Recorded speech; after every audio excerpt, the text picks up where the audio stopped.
नमस्कार, अभिनंदन। प्रिय मित्रों, मैं अमिता आशीष।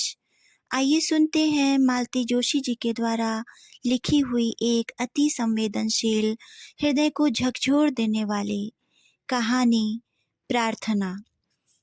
ललिता दत्तचित्त होकर पति को खाना परोस रही थी कि एकाएक जैसे भूचाल आ गया। पहले तो दाल की कटोरी उछली, फिर पानी का गिलास लुढ़का। थाली भी झंझनाकर नीचे गिरने को ही थी कि उसने थाम लिया और सहमे स्वर में पूछा, क्या हुआ? पति एकदम उठकर खड़े हो गए थे और उनकी आंखों में अंगार बरस रहे थे। उसकी समझ में नहीं आ रहा था कि दाल में नमक ज़्यादा हो गया था कि चावल में कंकड़ निकल आया था या फिर कोई बाल वाल। तभी उनकी गर्जना सुनाई दी, तुम्हें क्या लगता है खाना खिलाकर मुझ पर बहुत एहसान कर रही हो तुम? मैंने क्या किया है? आईने में शक्ल देखो अपनी, तब पता चलेगा। आदमी थका मांदा घर आता है तो क्या ऐसी मनहूस शक्ल देखने के लिए? देखते ही सारी भूख प्यास गायब हो जाती है। तुम ही लोगों के लिए घर 4 पैसे कमाने के लिए दिन भर दौड़ धूप करता हूँ और उसका ये सिला मिलता है। पति की गर्जन तर्जन सुनते हुए उसने बर्तन सिंक में रखे, टेबल साफ की, फर्श पर पोछा लगाया, फिर हाथ पोंछते हुए विनम्र स्वर में पूछा, कुछ और बना दूं? कोई ज़रूरत नहीं है। कल से मैं होटल में खा कर आया करूँगा। यहाँ तो घर में पाँव देने का मन नहीं होता है। कोई ऐसी खुशी की बात भी तो नहीं हुई है कि मैं चहकती रहूं। उसने दबे स्वर में ही सही पर 2 टूक बात कह दी। बस उसी एक बात को लेकर बैठी हो। रात दिन 24 घंटे एक ही माला जप रही हो। आप भूल रहे हैं उस बात को? कोशिश तो कर ही सकता हूँ, पर तुम तो वह भी नहीं कर रही हो। आखिर चाहती क्या हो? मेरे चाहने से क्या होता है? पता तो चले कि आखिर चाहती क्या हो। क्या अपने भाई को पुलिस में दे दूं? उसका करियर चौपट कर दूं? अपने माँ बाप को दुख की खाई में ढकेल दूं? सारे खानदान के नाम पर कालिक पोत दूं? आखिर तुम चाहती क्या हो? वह कुछ नहीं बोली, चुपचाप सिसकती रही। उसके इस तरह रोने से गिरजा शंकर का पारा और चढ़ गया।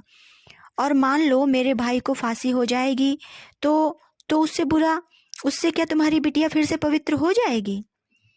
पति की बात कान में पड़ते ही ललिता का निशब्द रुदन एकाएक थम गया। वह तन कर खड़ी हो गई और उसने तड़प कर कहा, आपने अभी क्या कहा? जरा फिर से कहिए। क्यों? तुम्हारे दिमाग के साथ साथ तुम्हारे कान भी सुन्न हो गए हैं क्या? ना, मेरा दिमाग सुन्न हुआ है और ना ही मेरे कान सुन्न हुए हैं। मैं सिर्फ आपकी बात दोबारा सुनना चाहती हूँ।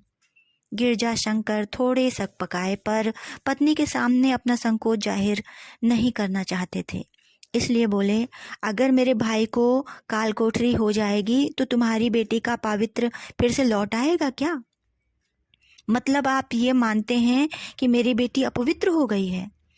अब वह नन्ही सी जान अपने तन मन पर घाव लिए गुमसुम सी कोठरी में बंद है।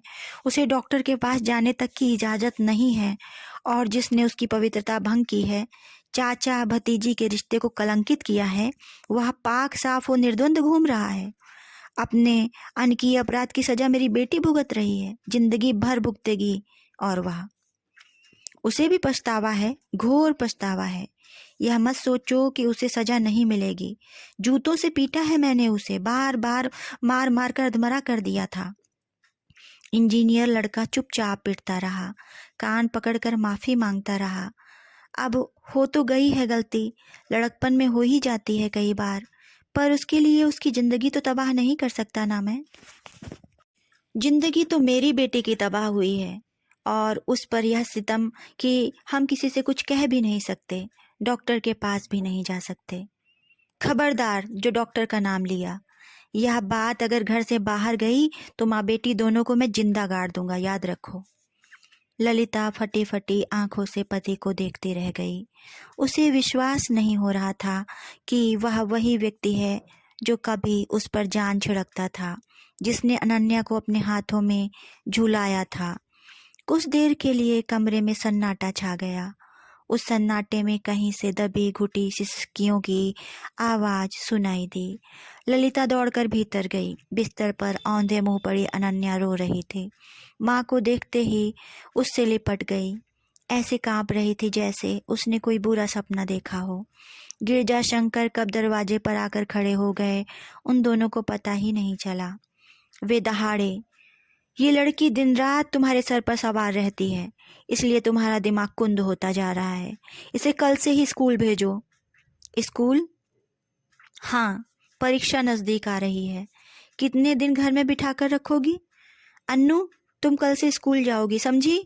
तुम स्कूल नहीं गई तो मैं तुम्हारी मम्मी को गोली मार दूंगा।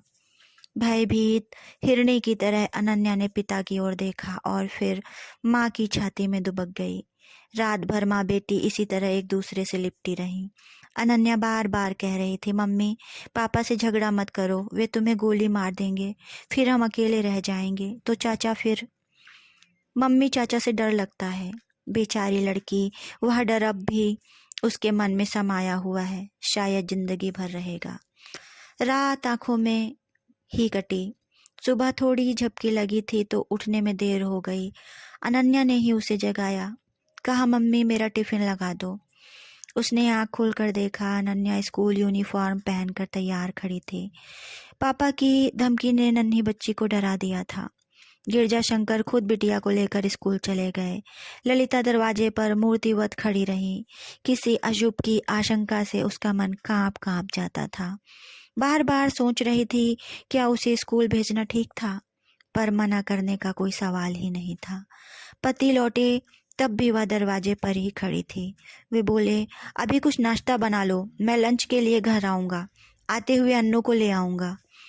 उसने यथावत नाश्ता बनाया, पति को खिलाया। डर भी रही थी कि इस तरह गुमसुम रहने पर फिर डांट पड़ेगी, पर शायद वे जल्दी में थे, कुछ नहीं बोले। वे निकलने को ही थे कि फोन घनघनाया। क्या? उन्होंने इतनी तेज आवाज में कहा कि वह कांप उठी। क्या हुआ? वे फोन पर ही बरस रहे थे। लापरवाही की भी हद होती है। जब उसकी क्लास ग्राउंड फ्लोर पर है तो वह छत पर कैसे गई? और गई तो किसी ने रोका क्यों नहीं? क्या हुआ? अनन्या छत से गिर गई है। क्या? वे लोग उसे अस्पताल ले गए हैं, जाकर देखता हूँ। मैं भी चलूंगी, उसने दबे स्वर में कहा। तुम वहां जाकर क्या करोगी? आप ही जाकर क्या कर लेंगे? जो कुछ करना है तो डॉक्टर को ही करना है, उसने साहस जुटाकर कहा। मेरी बेटी मरने के कगार पर है, मैं जरूर जाऊंगी। पर खबरदार जो वहां मुंह खोला। वह चुपचाप गाड़ी में जाकर बैठ गई। इस समय किसी तरह की बहसबाजी करने की उसकी मना स्थिति नहीं थी। दरवाजे में ताले वगैरह पति ने ही डाले। अस्पताल में जाकर देखा, स्टाफ के 3-4 लोगों के साथ प्रिंसिपल मैडम भी मौजूद थीं। अनन्या कहाँ है? उन लोगों ने व्यग्रता से पूछा। भीतर है, डॉक्टर एग्जामिन कर रहे हैं। पतिदेव ने फिर दहाड़ना शुरू किया। आप इस तरह देखभाल करते हैं बच्चों की? वह छत पर गई और किसी को पता भी नहीं चला। इतनी मोटी फीस लेते हैं और धेले भर की सिक्योरिटी नहीं है। अगर मेरी बेटी को कुछ हो गया तो मैं पूरे स्कूल प्रशासन को कोर्ट में खींचूंगा। कह देता हूँ, ईंट से ईंट बजा दूंगा। उत्तेजना में उनके शब्द उल्टे सीधे निकल रहे थे। जब वे कुछ पल सांस लेने के लिए रुके तो प्रिंसिपल मैडम बोली, आप बोल चुके, अब यह सुनिए। उन्होंने मोबाइल ऑन किया। अनन्या, तुम छत पर क्यों गई थी? मरने के लिए। मरने के लिए? क्यों? पापा मम्मी को गोली मार देंगे, मम्मी मर जाएंगी। चाचा से डर लगता है। गिरजा शंकर ने मोबाइल छीनने की कोशिश की, पर प्रिंसिपल सावधान थी। उन्होंने उसे तुरंत पर्स के हवाले कर दिया। आपको शर्म नहीं आई उस मासूम बच्ची की बात रिकॉर्ड करते हुए? कभी कभी अनचाहा काम भी करना पड़ता है। 15 साल से इस पद पर हूँ। आप जैसे अभिभावकों से आए दिन पाला पड़ता रहता है। अपने बचाव के लिए कुछ न कुछ करना ही पड़ता है। आप जैसे संभ्रांत घरों में क्या क्या। पहले इसे संभालिए। सबका ध्यान एकदम ललिता की ओर गया। उसकी पुतलियां उलट गई थी, मुंह से झाग निकल रहा था। पीपल के पत्ते सा कांप रही थी वह। अनन्या की टीचर्स ने दौड़कर थाम न लिया होता तो खड़े खड़े ही गिर जाती। पिछले 15 दिनों से असह मानसिक यंत्रणा झेल रही थी। वह बेटी के तन मन की पीड़ा को मन ही मन भोग रही थी। पति के आवेग के कारण होठ सिलकर सब कुछ सह रही थी, पर आज के हादसे ने उसकी सहन शक्ति को तार तार कर दिया था। उसके बेहोश होते ही एक हंगामा बर्पा हो गया। तुरंत ही स्ट्रेचर मंगवाया गया। गिरजाशंकर 4-5 कदम उसके साथ साथ गए। कहना चाह रहे थे, प्लीज कुछ बोलना मत, पर फिर सोचा अब छुपाने को रहा ही क्या है। बच्ची ने सब कुछ तो उगल दिया। हताश होकर वे लौट आए। बरामदे में पड़ी बेंच पर बैठकर दीवार से सिर टिका लिया और आंखें मूंद ली। मन में जैसे एक अंधड़ चल रहा था, दिमाग पर कोई हथौड़े चला रहा था। सर, एक मीठी आवाज कानों में पड़ी। आंखें खोलकर देखा, अनन्या की क्लास टीचर मिसेस थॉमस सामने खड़ी थी। डोंट वरी सर, अनन्या जरूर अच्छी हो जाएगी। हम सब मिलकर उसके लिए दुआ कर रहे हैं।